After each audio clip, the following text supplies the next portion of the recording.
আসসালামু আলাইকুম। তো আপনারা দেখতে পাচ্ছেন আমার একটা ছোট্ট সবজি ক্ষেত। তো এখানে অনেক ধরনের সবজি বুনেছি। এখানে লাউ গাছ, তারপরে টমেটো গাছ, সিম গাছ। এখানে অনেকগুলি মরিচ গাছও বুনেছি। তারপর বেগুন গাছও আছে। তো এই বেগুনটা দেখতে পাচ্ছেন একটু বড় হয়েছে, বেগুনটার জন্য আমি এসেছি। বেগুনটা দিয়ে আজকে মাছ রান্না করব। তো এখানে অনেকগুলি মরিচ গাছ আছে। তারপর টমেটো গাছে অনেক টমেটো ধরেছে।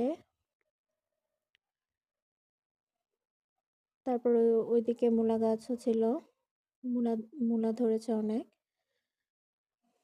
তো ভিডিওটি কেমন লেগেছে জানাবেন। তো এই তো পাঙ্গাস মাছ, নদীর পাঙ্গাস দিয়ে বেগুন দিয়ে আলু দিয়ে রান্না করলে খেতে খুবই মজা।